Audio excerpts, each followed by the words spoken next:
અહીંયાથી ગેર મારીને આપણે જવાનું હતું ભીલડી ચમકે અહીંયા હતું ભાઈ ગરબાનું આયોજન પણ બીજું બધું તો ઠીક પણ હમણાં પોતાની બેહવાની સ્ટાઈલ ये बाबूराव का स्टाइल है। તો ભાઈ લવાણાના મહેમાન ની મોઘા મોલી ફરારી લઈને મોમાં હારે ગેર માર્યો ભીલડી સામે પણ પોતે मैं बाबा टिल्लू હમણાં આપણે પણ કાળી રાતને પકડી લીધો ડીસા થરાદ હાઈવે ચમકે ભાઈ રાતે જાગે રોણા કહેવાય और भेगू थाने તો ફાઇનલી એટી કેટી ને પ્રોગ્રામ ડન ને પહોંચી જાય આપણે ભીલડીમાં તો અહીંયા ઠકાણ આપણને મળી જશે કે 1947 માં આઝાદી પહેલાના મિત્રો પણ ભાઈ બધું તો ઠીક આ ઉતાવળમાં ગરબાના શોખીન ઘરે ખાવા રહીને પાછા અહીંયા આવીને પડે ગોઠિયા ઉપર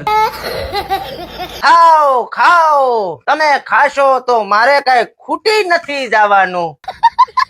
તો ફાઇનલી ગરબાનો માહોલ થઈ ગયો ગરમ ને આ બાજુ નાનો ટેણીયા રમતા હતા પણ આપણને રમતા આવડતું નતું તોય અમે તો હમણાં 2 જણા તીતી ઘોડા 2-3 વખત વાડા આગા પાછી કરીને શોખ પૂરો કર્યો બ્રો હમણાં મહેમાને પણ હાથા મનથી રમવાની બાકાચીકી બોલાઈ નાખી એટલે બાપુએ પણ માથા ભારે શૂટિંગ કરી નાખી હમણાં પોતા ઉપર નજર પડી એટલે એવું લાગ્યું કે ભાઈ પણ રમવા જવાના વેતમાં છે પણ ના રમ્યા